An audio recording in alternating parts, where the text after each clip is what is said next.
I saw the city in the deep, deep distance that was dark green and all these lights flickering and clouds flowing over it. And this all started after tremendous geometric patterns that are incredibly rapid that you cannot describe to anybody. They're so fast.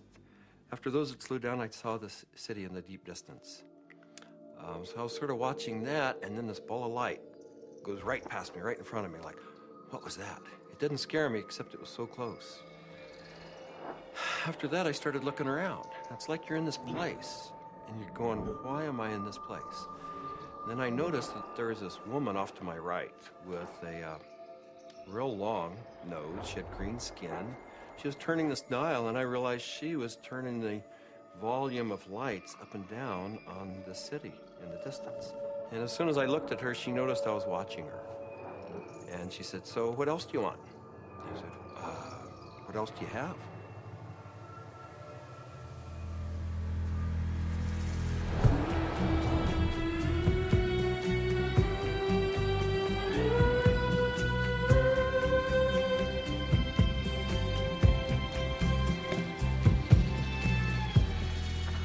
This is the story of DMT, or dimethyltryptamine, a simple compound found throughout nature which has profound effects on human consciousness. One of the things, besides what it does, one of the things about DMT that always fascinated me was the fact that it's such a simple molecule. DMT stands for dimethyltryptamine, N-dimethyltryptamine. If you actually look at the ring structure of DMT itself, you only have really 4 positions that you can attach things to. So you can make diethyl or dipropyl. There are some other types of carbon chains you can attach to that end that do give you compounds that have activity, but very different from DMT. It biosynthetically, it's 2 steps from tryptophan. Right, 2 trivial enzymatic steps from tryptophan. Well, tryptophan is an amino acid, of course, and it's everywhere. So all organisms have tryptophan, and all organisms have the 2 key enzymes that lead to the synthesis of DMT. And these enzymes are very ancient enzymes. They're all over the place. They're, again, part of basic metabolism. So theoretically, anything could synthesize DMT. DMT is astonishingly widely available in plants and animals all around the world, but so far nobody really knows why it's there or what its function is. That's the $64 billion question, is why is DMT in our bodies? Why is it in plants and all sorts of mammals? What is the role it plays in humans? The conventional wisdom 30, 40 years ago was that these things had no real function. They were just sort of physiological noise, but that's a very naive understanding. And what we now understand is that these secondary compounds are, in a sense, the language of plants. These are messenger molecules. This is what plants use to mediate their relationships with other organisms in the environment. Why is it that human beings' central nervous system are wired to receive this experience? Must be that, there's important information to be learned. So I don't think it's universally present in nature by accident. It has a real function. We have co-evolved with these plants. There's a purpose and a meaning to it.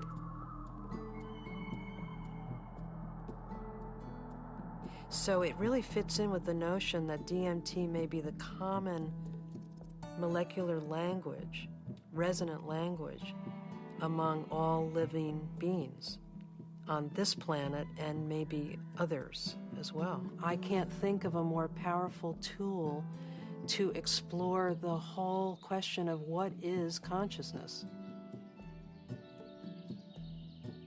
these substances are tools that can be used to expand awareness in all areas of life and apply that expanded awareness for the betterment of people's lives and their communities, their families, and our society. The good news is that there's a growing number of Westerners and actually intellectuals, scientists, artists, movers and shakers, filmmakers, and so on, who realize that this stuff is all too interesting just to go on keeping it swept under the rug. And meanwhile, the Inquisition was a long time ago. The birth of rationalism was a long time ago. At this point, there's no good reason, apart from bad habit, to keep up these barriers. With the help of two concepts that are traditionally opposed, science and spirituality, we humbly reintroduce psychedelics back into the cultural dialogue. DMT, the spirit molecule, it's a conundrum, it's a paradox. What the spirit is the inner world. The molecule is the external world. So the psychedelics or entheogens take us from the science to the spirit. I was drawn to the pineal gland, which is a very small organ in the center of the brain, which has always been an object of interest and even veneration for a lot of esoteric physiological disciplines. I thought, it wasn't totally crazy to presume a pineal site of origin of DMT. Which, fit in nicely with my theory that the pineal was somehow involved in naturally occurring mystical states. This hypothesis proposes that the pineal gland at certain times, when it's under a specific stress or stimulation, it releases a significant amount of this hormone, DMT, and it's that hormone that facilitates the entering and exiting of the soul in the body. This is what the Jewish sage mystics have been describing in a coded language for literally thousands of years. Through meditation, through fasting, chanting, any number of techniques, there might be a burst of endogenous DMT that was correlated with mystical and near-death experiences. And I had this theory that there is a big similarity between psychedelics and experiences that were possible with a lot of meditation. And that was one of the original findings that led me to start looking for a spirit molecule, for a compound in the brain that elicited mystical experience.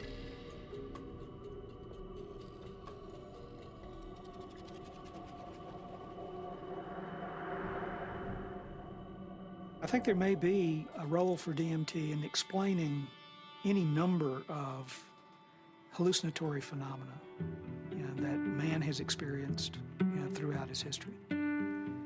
Creativity, imagination, dream states, changes that occur due to isolation, trauma, starvation, all of which produce hallucinatory phenomena.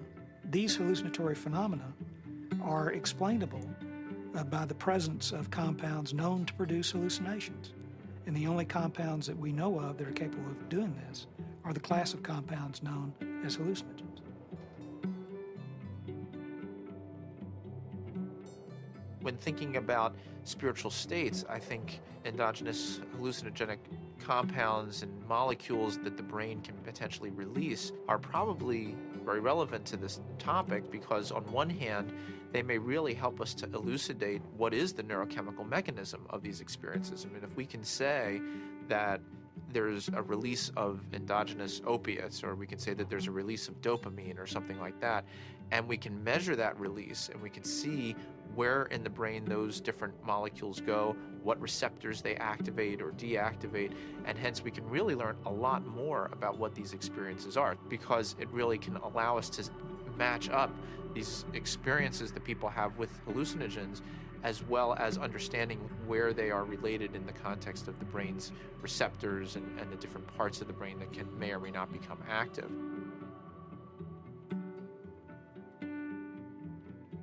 One of the other interesting things about the pharmacology of DMT is that it's actively transported into the brain.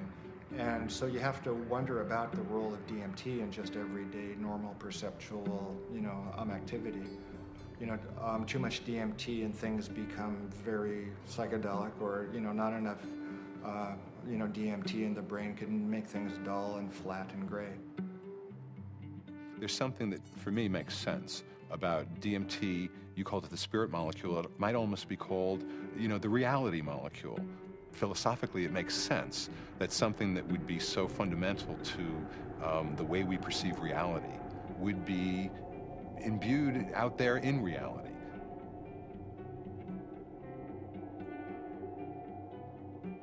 There was a sense around it that there was something special, that it wasn't like anything else. There wasn't like other psychedelics. Its intensity and speed was such that it really produced a different kind of response. I mean, I remember almost getting the sense that it was kind of like a psychedelic bungee jump, that there was a kind of raw leap into this rapidly changing environment that was very different than the more gradual approaches of other psychedelics.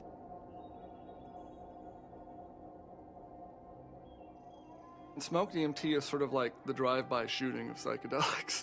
You're in one place, bang, you're in another place, and then bang, you're back down. So it doesn't leave a whole lot of room for that narrative of who am I, what am I doing here, why am I in this space, what am I learning? It's almost like there was too much information to process in that few minute span to integrate once you drop back down.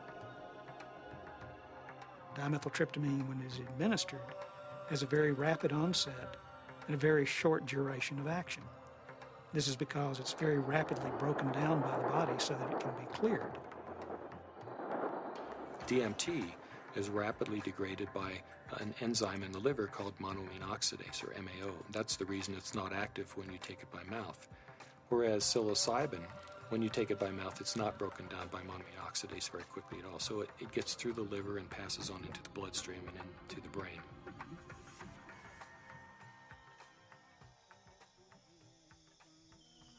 Yeah, I'm very interested in ayahuasca. When I began my studies in the early 1990s, ayahuasca was just starting to make inroads into the West, but it's obviously become a lot more popular in the last 10, 15 years.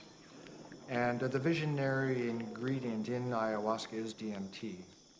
Through some amazing feat of pre-literate chemistry, the Amazonian natives stumbled upon or combined whatever. I don't know how they did it, but they found that one plant contains DMT and one plant contains an enzyme inhibitor. Combine them, you can drink DMT and it's orally active. So it starts working in a half hour, lasts for 3 or 4 hours. And you can, maneuver a lot more comfortably within that state than you can when you're just smoking it or injecting it. Orally active ayahuasca tends to pick you up and gently carry you into the space and hug you and embrace you and clean you and show you all sorts of mystical visions, and then it very gently brings you back down like you're floating on a feather back to the ground. As valuable as my DMT experiences have been, I feel that there's a lot more enduring value, really, in this folk technology, which stretches it out and makes it a navigable space. Our whole Western, European-derived tradition of distilling alcohols and isolating chemicals and making everything stronger and taking it out of nature and putting it into the biggest punch that we can, I don't think that generally that's the most useful way. I think there's a reason that cultures have learned to turn a 5-minute experience into a 5-hour experience.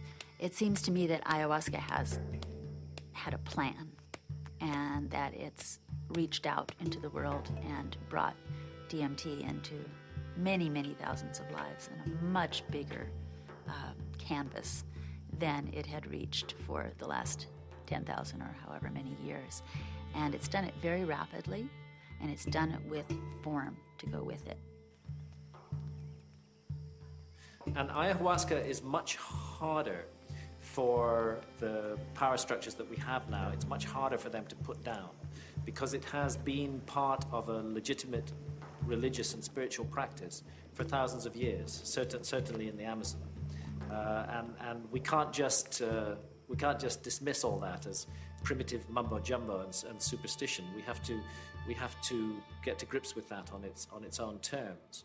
I think that there's a growing number of people who feel this desire to get back in touch with nature, with plants, with animals, and who know that through the shamanic path there's a way of doing this, and that actually these tools, these psychoactive tools for plants like ayahuasca is a very direct way of doing this. Now, it may not be everybody's cup of tea, and I think a lot of people are actually with reason afraid of it.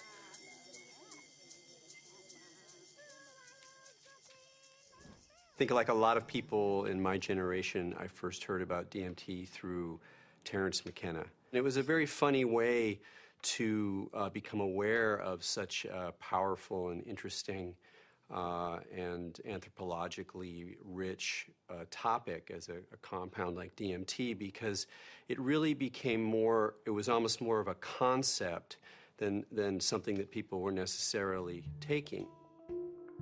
The DMT flash makes it clear that disembodied consciousness is a possibility. I think that the whole tension of history and the tension of life seems to be about the shedding of the body. Terence was he was a good promoter. Basically, he said it's the ultimate metaphysical reality pill. And even though it's not a pill, but I thought that was a pretty good characterization after I took it. It seemed to be of a different order than LSD and mescaline and some of the other things that were around. DMT really did seem to be a whole other level of experience.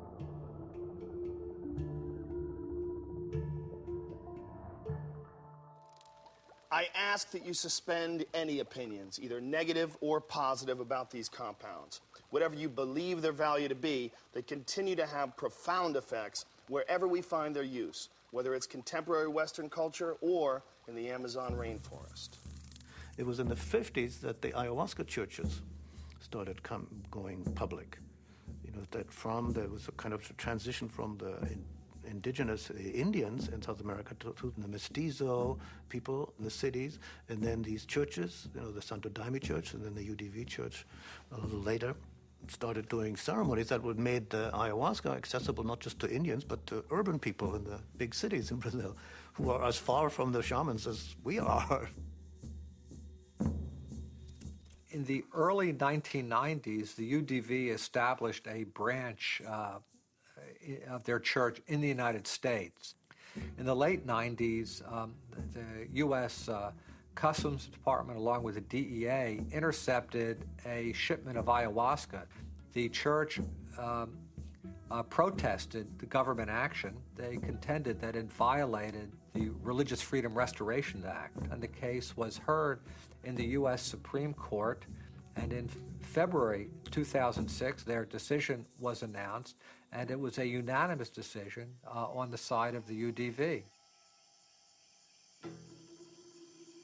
Why is it that in the entire Western world, these substances that have been found to be so interesting by hundreds of cultures for thousands of years are prohibited? How did these cultures that consider themselves to be enlightened, democratic, and scientific get to declaring plants illegal? It can seem weird, but there's clearly something deep and revealing about the nature of these societies.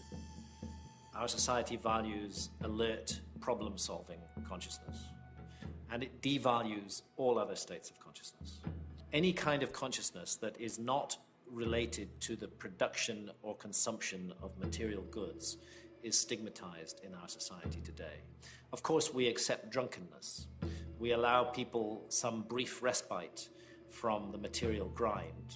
A society that subscribes to that model is a society that is going to condemn states of consciousness that have nothing to do with the alert problem-solving mentality. And if you go back to the 1960s, when there was, a tremendous upsurge of exploration of psychedelics, I would say that the huge backlash that followed that had to do with a fear on the part of the powers that be, that if enough people went into those realms and those experiences, the very fabric of the society we have today would be picked apart, and most importantly, those in power at the top would not be in power at the top anymore.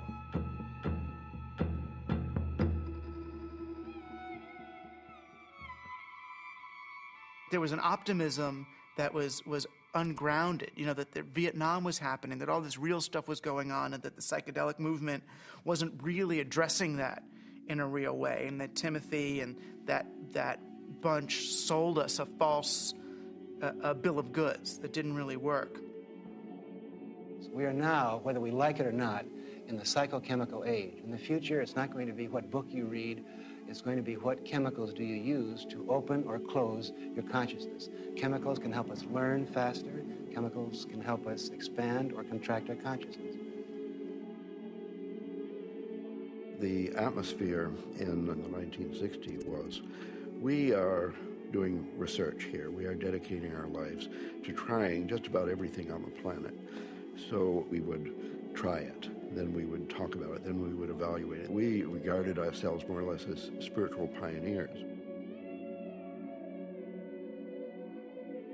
I mean, the way I look at the 60s, you can see it as a kind of failed attempt at a mass cultural voyage of initiation. So people would try to go out into these other realities, but they didn't have a basis for it. There weren't wisdom traditions and elders, there weren't connections of shamanic lineages, so people would go out and they would kind of smash apart. Timothy Leary really so discredited a scientific approach to studying this, because he started off doing interesting research and then got into advocating use in a way that was incredibly threatening. Culturally, we reacted, and politically, it became impossible to do this sort of research. Funding agencies didn't make resources available. Regulatory agencies increased the practical hurdles for initiating this kind of research. And I think people who had interest in research of this type largely were discredited because of their interest in the research. Social, political, scientific issues that came together pushed these drugs out of the scientific marketplace.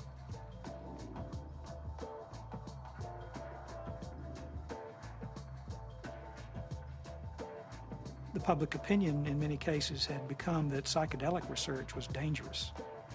The lay public was uninformed about the true nature of these compounds and what their importance may be in the understanding of perception itself.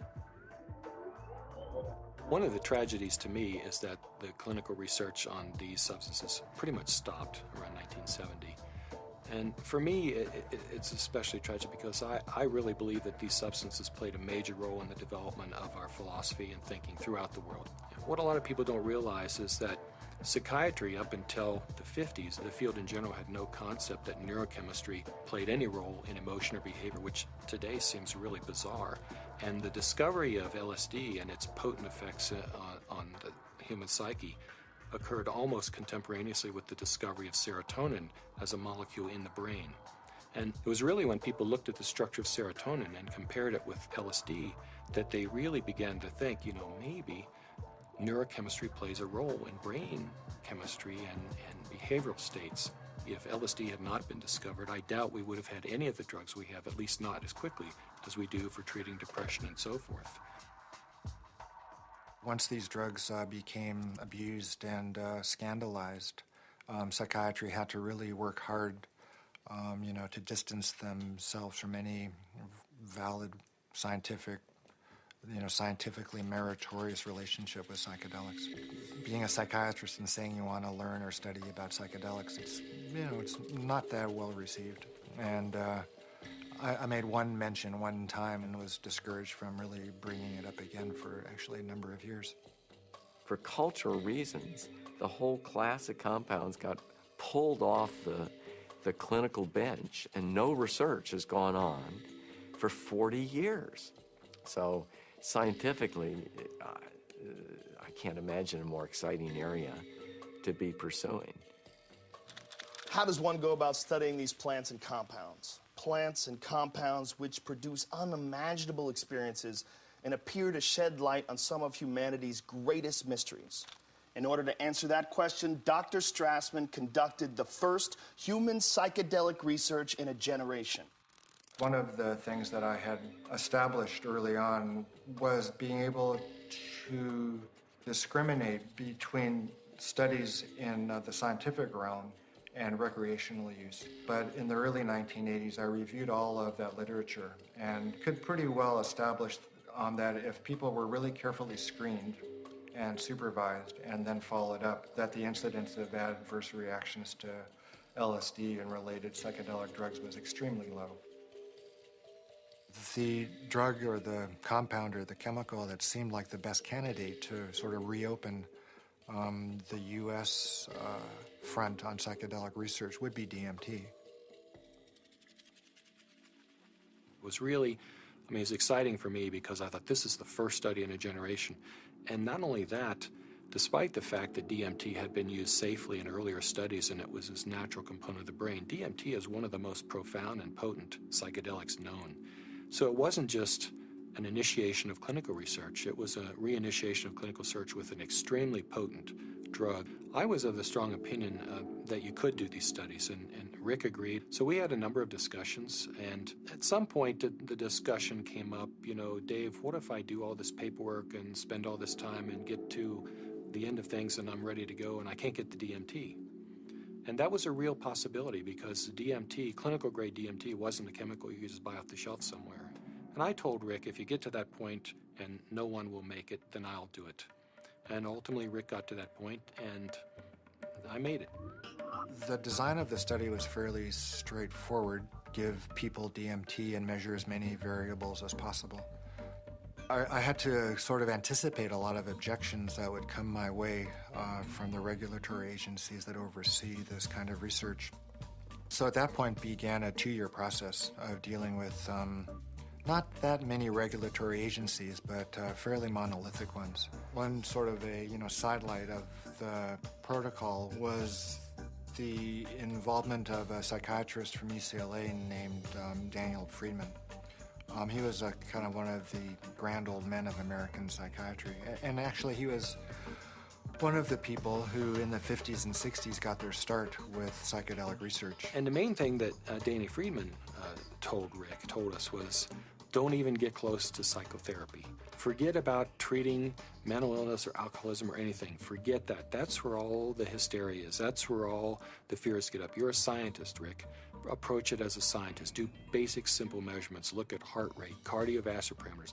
You won't get in trouble doing that. You can get it funded, and it's solid science. Rick did what he said, but then he still was able to get these, accounts of what happened. And that wasn't in the plan. That wasn't really what was proposed in the studies that were funded, and that wasn't what Danny talked about. But those were the spin-off that really made it interesting. Rick Strassman was advertising in some magazine somewhere about wanting volunteers for a particular study in a psychotropic, and I didn't really know I didn't know DMT from STP at that time. And I remember reading that and I'm thinking, oh my God, this is bad. I better get involved in this and make sure that somebody doesn't get hurt and that at least there'd be some sensitivity towards what this stuff is really about. I met Rick's research nurse at a party, and she heard me talking about that I had used peyote ceremonially, and she took me aside and said, there's something that you might be interested in. We're looking for subjects, volunteer subjects, for some unusual research. I was a little concerned that the study participants might be a little obnoxious. Maybe that's not the right word, but you know, people that were just seeking to do a lot of drugs, and they were very professional people. There were varying degrees as to how much hallucinogen use they had been through. It seemed like there were some people that it felt like they had made it their life mission to experience every kind of substance out there, and then other people who I think were just interested for their own personal growth and or curiosity. Once we actually got into the preparation for the actual trips, Rick asked me about roller coasters. Do you like roller coasters? You know, the sensation of going up really high and then slamming back down towards Earth. And I said, no, I hate them. They're horrible. And he said, not good. I just wanted to go with the experience, learn as much as I could, absorb as much as I could, and be humble to it. The idea of legally sanctioned psychedelics was just very compelling. Plus, you're in a hospital, so should you get that uncomfortable experience that you're dying, you're with doctors in a very safe environment from that point of view. I mean, this was really very cutting edge, very out there, it was high risk, and people knew what they were getting into, and they wanted to have the extra reassurance, and I was glad, actually, to have a crash cart in the room and a team, you know, in the hospital to respond to any emergencies. You're in this hospital room, and there's all the sounds and the smells and just the prior experiences of being in the hospital. You know, all these negative things come back. So there was the whole environment to be overcome, because little did I know that it didn't matter where I was. I wasn't going to be in my body. I was going to be out in the universe, and it didn't matter where you launched from. It could be a hospital room. It could be the jungle in the Amazon. It didn't matter where you were, because you weren't going to stay there. Set and setting is so important. It's even more important than the substance. More important than the substance. Set and setting is everything. Now, what is the set and setting when you are blindfolded? The set and setting is not what you're seeing. You're not seeing anything. The set and setting is your internal self. The things that you have learned, the capacities that you have achieved, the conditions of your own psyche and psychology, these are your set and setting. It's the medicine combined with or interacting with the set and setting that creates an effect of safety, of trust, of comfort, and of resourcefulness that makes it possible for you to take some big leaps and receive some big gifts. And if that's not there, you just get terrified. So I didn't really have physical fears so much that they would die or have a stroke. I did have some fears about people's mental health, you know, especially with some of the higher doses. We gave one gentleman who had a lot of experience with the drug one dose, and he didn't think it took him far enough. So then we gave him a higher dose, and he was gone. He was really gone. It reminded me of something from The Exorcist. I mean, he just boom, sat bolt up in the bed, and his eyes opened up, and they were completely dilated and black. And I almost thought he was going to turn his head completely around. And I remember looking at Rick, and Rick looked at me, and I thought, oh my God, he's gone. I hope he comes back. And he did. The countdown was like, you know, counting down preparing for your death, like waiting to surrender. And you'd feel the coldness, and the coldness just going through your veins, and it's really indescribable. It's hard to, you know, it's like ice going through your veins. And the next thing that would happen, besides my racing heart, is this burning sensation would happen on the back of my neck. I mean, this was reliable. This is like clockwork. This happened every time that you shot me up with DMT. And then there'd be a hum, and the hum would get louder and louder, and to the point where it broke apart everything that I was or knew. It was just this.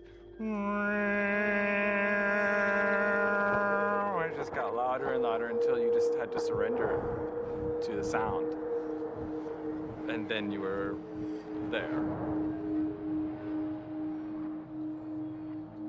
I would get a warm, full feeling, a golden feeling in my chest before it went to my head. And I'd feel this warm rod, about 1.5 inches in diameter, start growing up inside my central channel. It would come up and sort of slow, warm up my chest, go up through my head, and slow down and put tremendous pressure in my sinuses behind my eyes, and slow down. Start to grow and distend the skin behind my forehead about 1 inch, behind my hairline. And when it had, I was afraid it was going to pop my skin a few times because it was a very physical feeling. About 1.5 inches, 2 inches above my skull, when it popped through there, then the psychedelic trip would start. I thought I died. I saw the white clouds, the Renaissance white fluffy clouds with the gods and the angels and all that stuff is what I saw.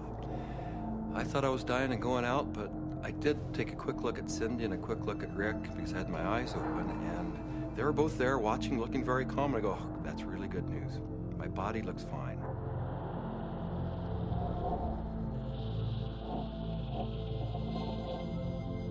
So I didn't know whether it was my birth I was re-experiencing, my death which was yet to come, because I know that time crumbles. The linearity of time is totally meaningless in these states. You are at the Godhead, the point where all time folds in on itself. More and more layers of my humanity start peeling off. Finally, the last last layer, and I can't even describe what it is, but you have, at some reaches way in there, there is like the last layer of that which defines you as a human being, and it goes click. You are no longer a human being. In fact, you're no longer anything you can identify. There was no concept of time. It was so disorienting. I was so terrified. I have never in my entire life been so terrified to be blasted out of my body, to leave my body behind, to be going at warp speed backwards through my own DNA, out the other end, into the universe. And so I went right into this white light. As soon as I went into it, I lost any sense of being different, any sense of what I was doing, past, any sense of future. It was absolutely blissful and euphoric, and I just felt like it wasn't I. I was everything. I was the light. There was no sense of separation, no shadows, no differences, no past, no future. It was all present and white to yellow light. Then I felt myself falling out of this light, and as I fell out of it, I could feel the light was like a glow, like the sun with flames coming out and lapping out, and I could already start to feel this tremendous separation.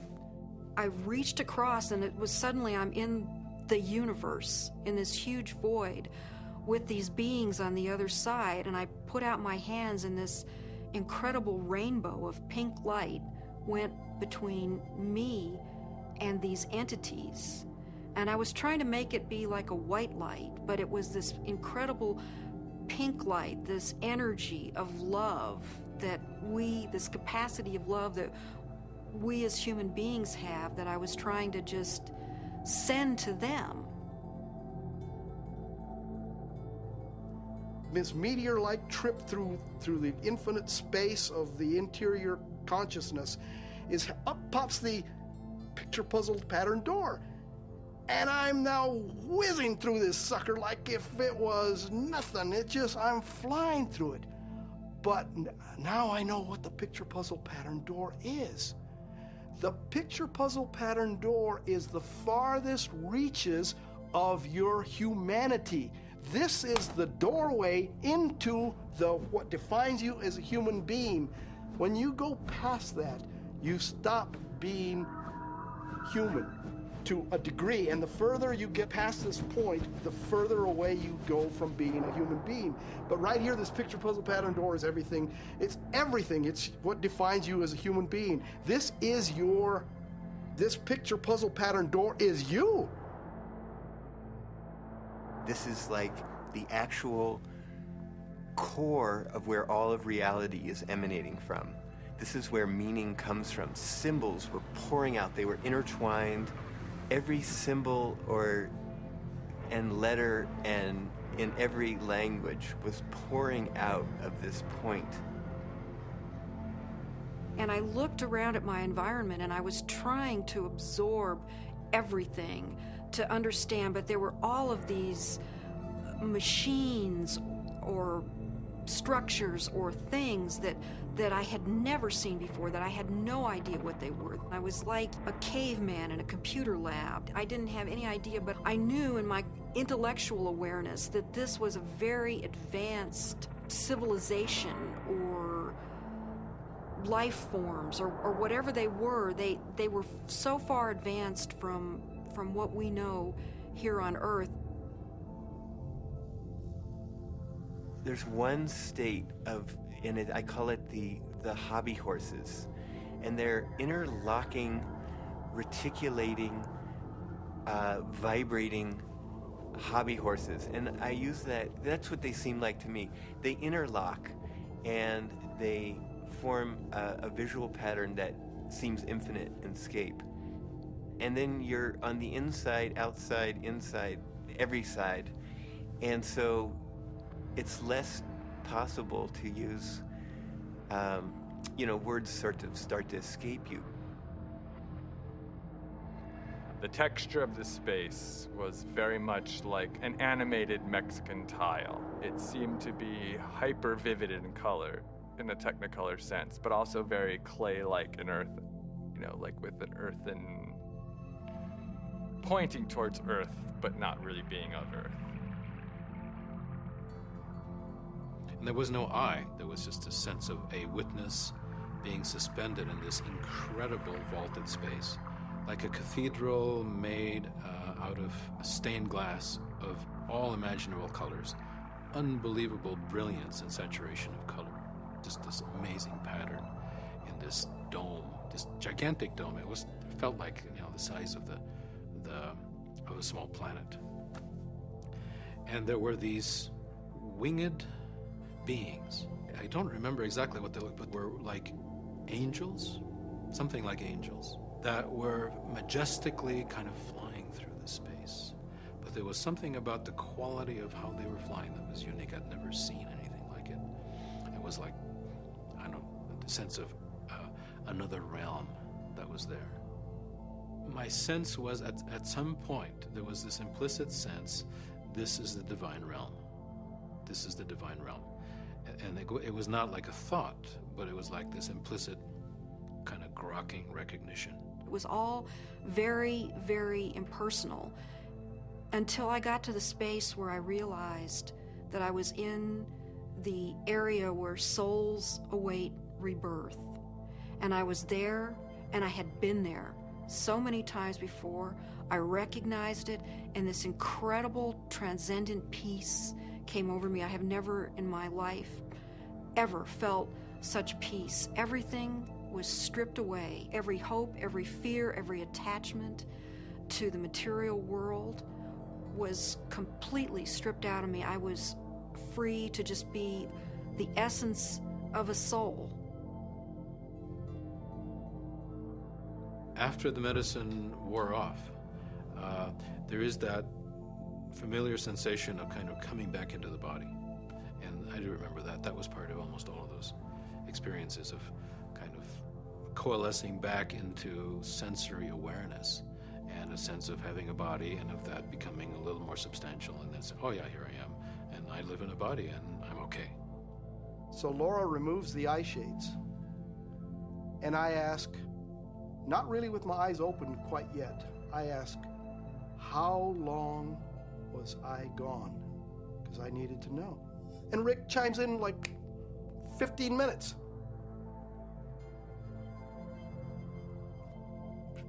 for a moment, I'm shocked. I'm like, you know, mind, you know, has to try to catch up, because now the whole cognitive dissonance of the experience has to catch up. I was gone for 15 minutes. 1,000 years of experience in 15 minutes.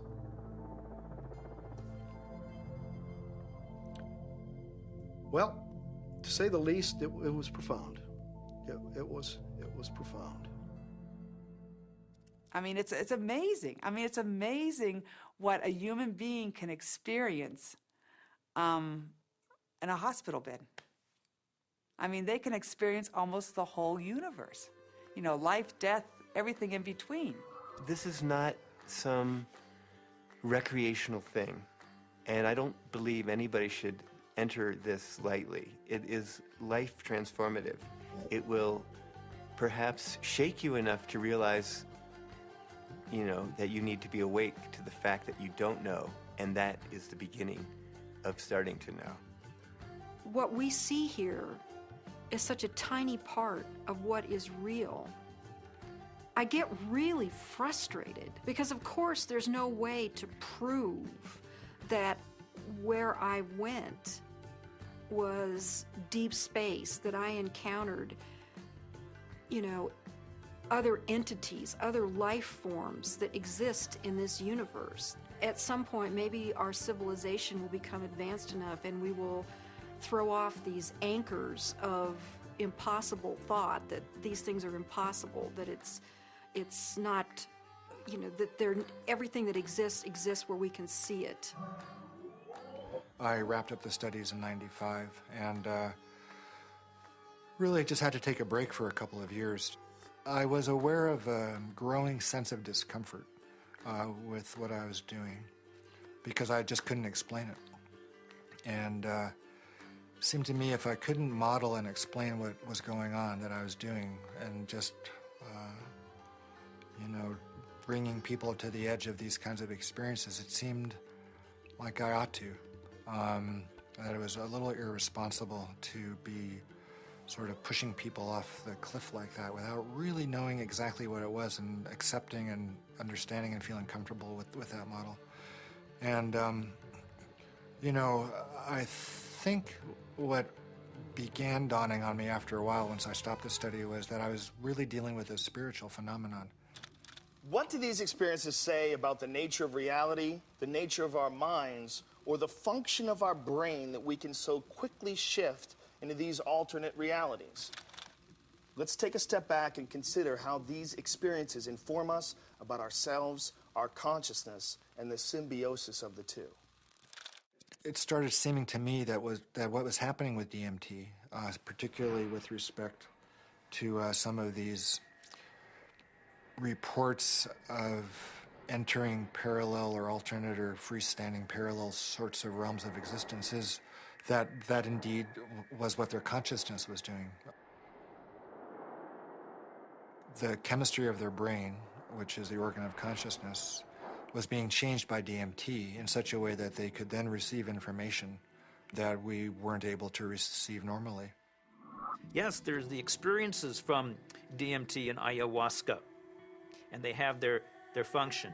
But if we'll also look at what it enables us to see, it just rips that filtering mechanism away for a few minutes. And for a few minutes, you're immersed in sort of this raw data sphere of input, of sensory input, of memories, of associations. I mean, it seems like the brain builds reality out of these things, what you're experiencing, what you have experienced, and how you associate and synthesize these things together to tell yourself a story, essentially, about what's going on, where you are in space and time.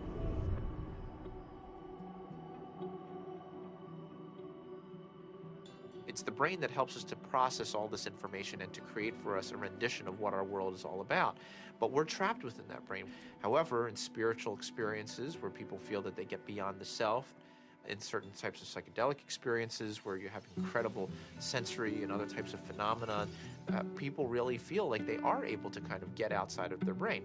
We have to take a very big look at what is going on within them when they have the experience and try to understand how it happens physiologically and try to make sense of it from the subjective perspective as well as from the objective perspective. I don't think you can just say, let's just explain it away on the basis of science.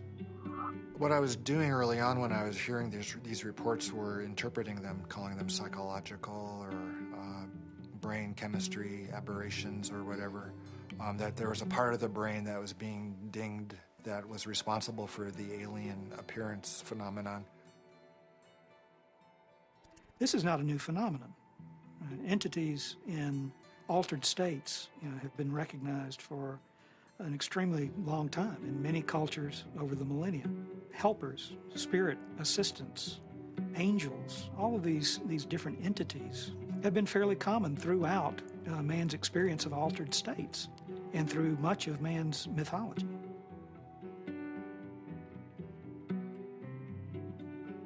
I don't think it's out of the realm of possibility that people are in some way interacting with some sort of an intelligence or sentient being or something that exists at some level that's not in this three-dimensional physical plane. I'm looking at it from a sense of, okay, is the drug healing you? Is it helping you? Or is it giving you the tools? What are you bringing back? What you bring back, I think, has to be something more than there are these entities out there.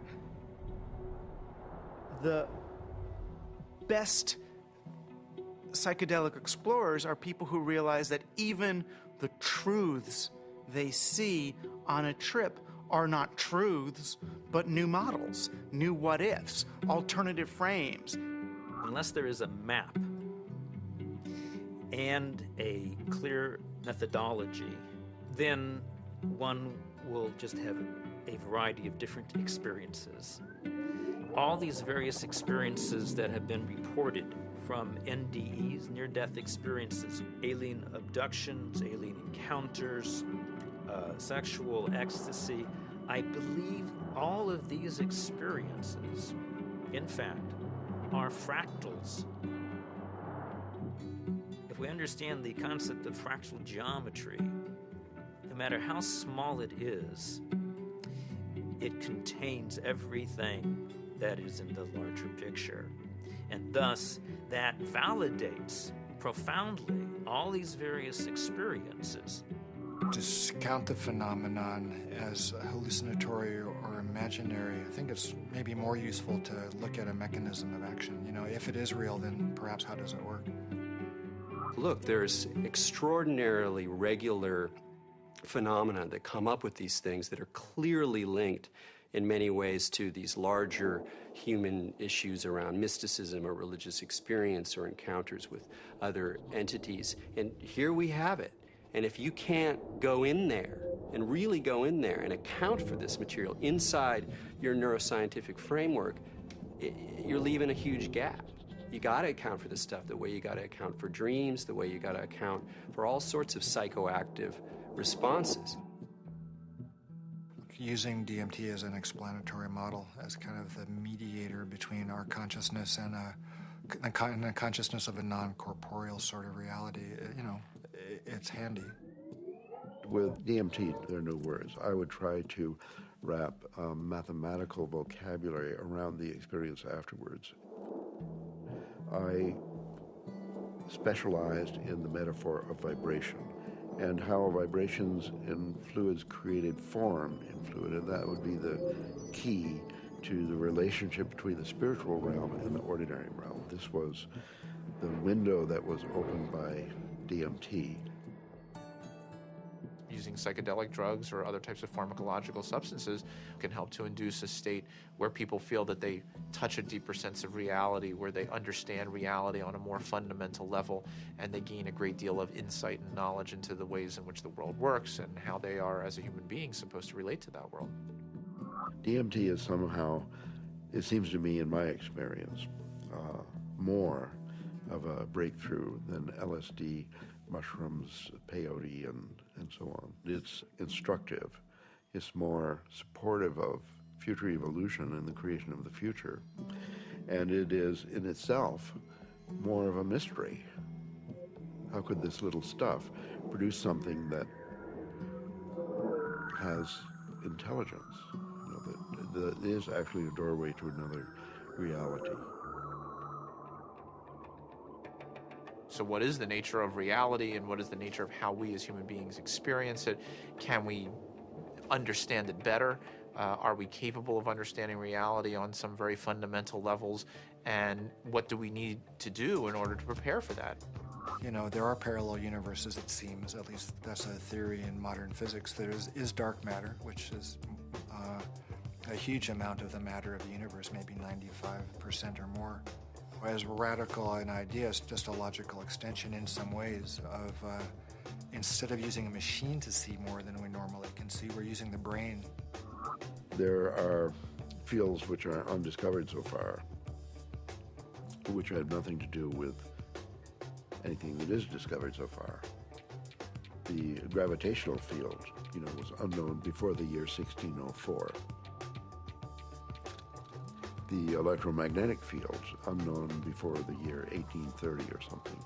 All of these, what we call the fundamental fields of mathematical physics, are new discoveries. Dark energy is also even newer discovery, and beyond that are maybe more discoveries yet coming beyond our cosmos itself, in higher dimensions, as they say.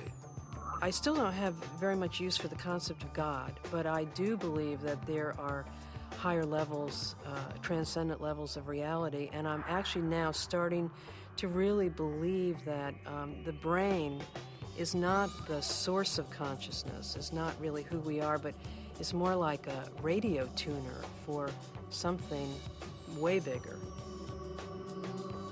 Are these experiences, spiritual experiences or otherwise, are they created by physiological processes, or is the brain itself responding to something that's going on?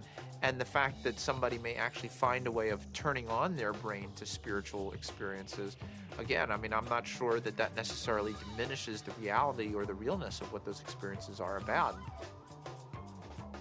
If the pharmacology or the psychopharmacology of psychedelic experiences turned out to be essentially the same as religious or spiritual experiences, it would help us to understand where these experiences are occurring within the human brain. I'm actually quite convinced that we're probing the biological basis of moral and ethical behavior. I think these primary religious experiences really are at the bedrock of the world's religions. The research and knowledge and speculation about the pineal body and DMT is in fact the hand of God that is interacting with our natural evolution to stimulate and accelerate the process of redemption of individual and of collective global enlightenment. Because of my ayahuasca experiences, I consider myself a spiritual person. I know things now that I could never have known otherwise. This experience is so familiar for a lot of different people and is so easily acquired, and so much information comes with so little effort that it is a kind of a miracle. It's a miraculous way for us to transcend ordinary reality and obtain maybe an intimation of what's necessary for survival.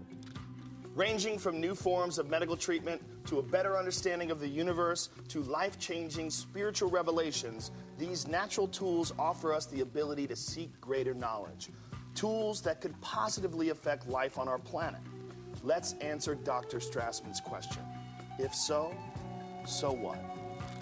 Because of the collapse of consciousness, spiritual and scientific knowledge split apart. Both these modes of knowing have to come together. In other words, science and technology, from a traditional religious perspective, is not an extra. It is part of the process by which humanity is going to evolve into its next stage. how do we find like the right form for psychedelics in the future? I mean, assuming that psychedelics are part of the human future, right? For that, at the moment, they're still, generally repressed and suppressed and legal. If that were to change, how would we begin to construct a kind of system that would allow for a kind of rational and mature exploration of psychedelics? I think that the name of the game is to show science the pertinence of this somewhat outlandish realm. And it's not just crazy stuff. It shouldn't be considered as, let's say, not even worthy of interest or illegitimate. I actually think because it's declared off bounds, it just makes it interesting to start with. But one doesn't want to throw out the baby with the bathwater, and I think it's really important to stay faithful to science.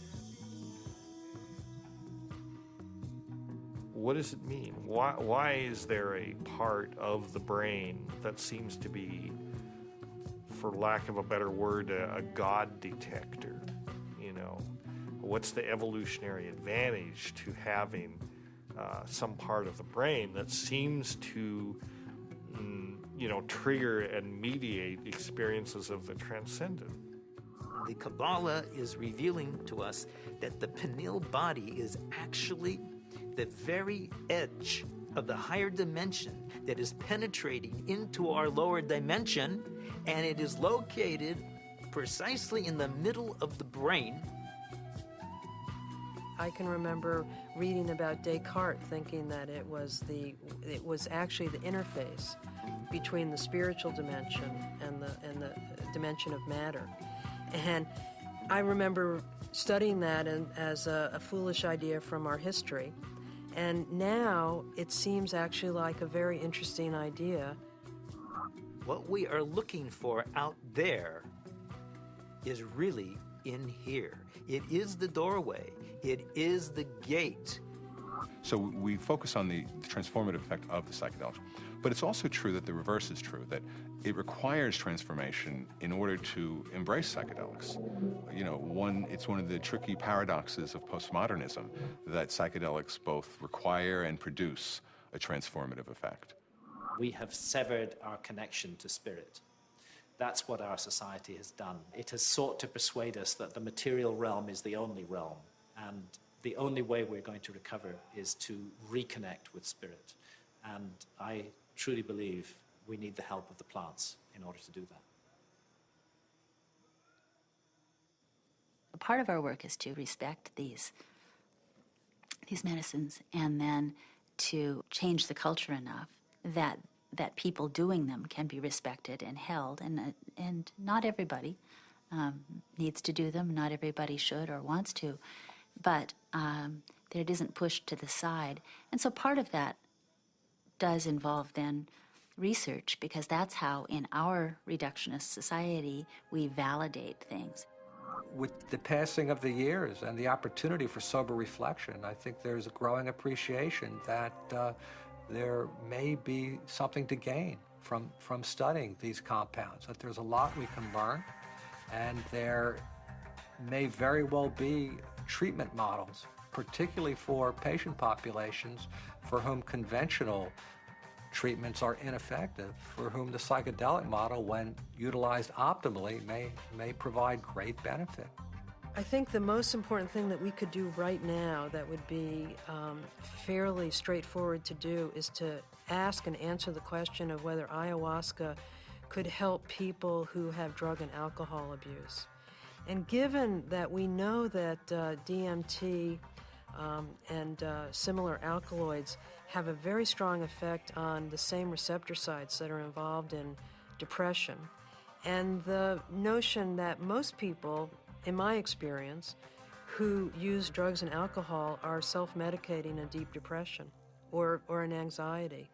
I've had permission now over the last few years to utilize psilocybin, which is the active alkaloid in hallucinogenic mushrooms, in the treatment of patients with advanced stage cancer who have anxiety. We're treating the anxiety, not the cancer. Now, psilocybin is 4-phosphoryloxy NN-dimethyltryptamine. So obviously, from a chemical structure point of view, very similar to DMT.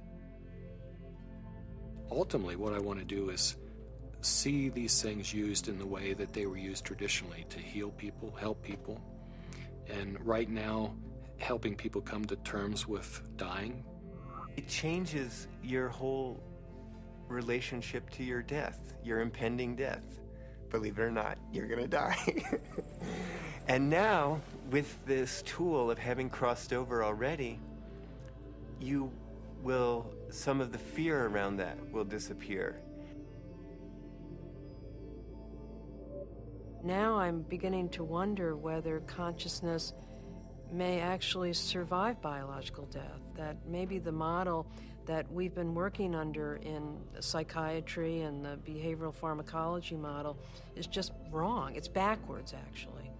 That consciousness is primary in the universe and matter is a result of.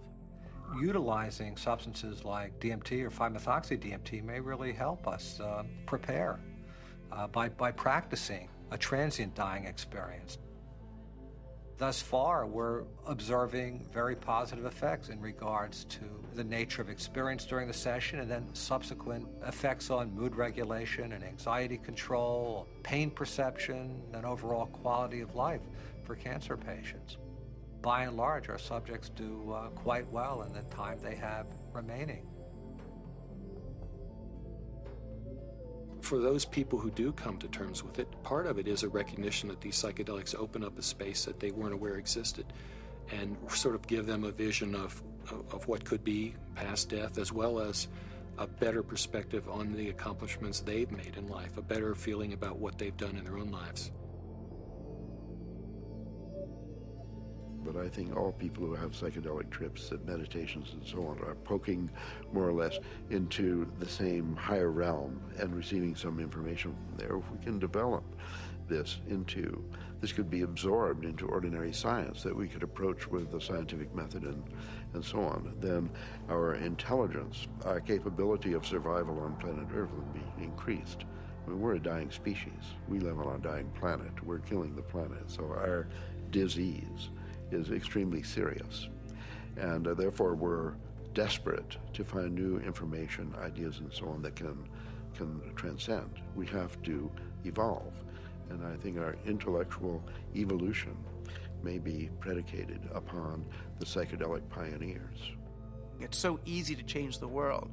I mean, and that's the kind of thing that you can see on psychedelics. If you don't get trapped in the beauty and awe of the psychedelic experience itself.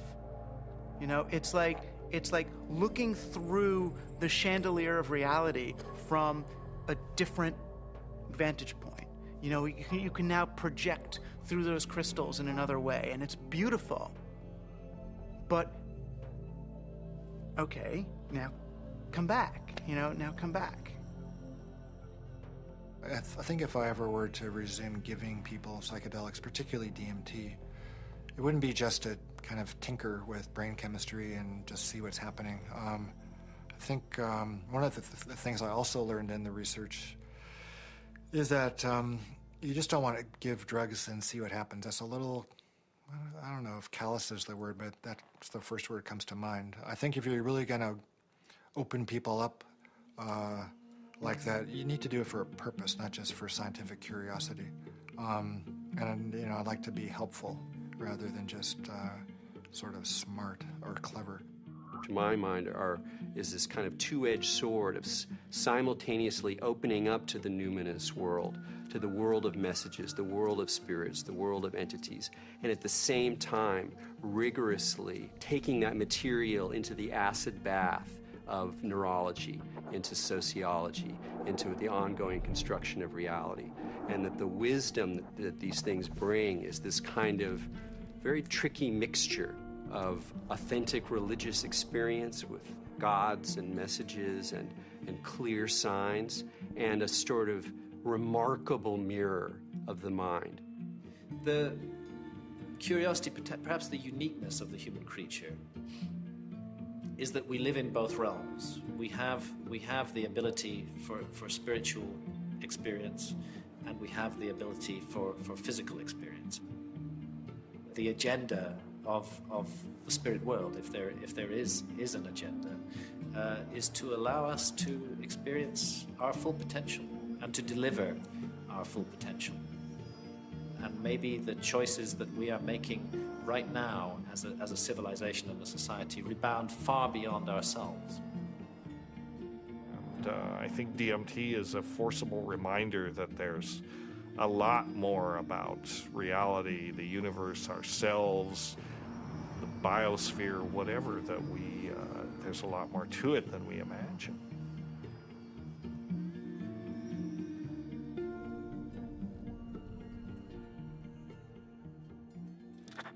It seems our reality is not the only reality. Occasionally, the cracks reveal themselves and may even want to be discovered. As humans, we are creatures that thirst for knowledge. We spend time, money, and infinite energy searching for it, in schools, in churches, in business, and in technology. Knowledge is power, and thus our greatest quest. Dimethyltryptamine, a molecule with a complex name and the simplest ability to unlock the door to another dimension, and perhaps, just perhaps, our future evolution.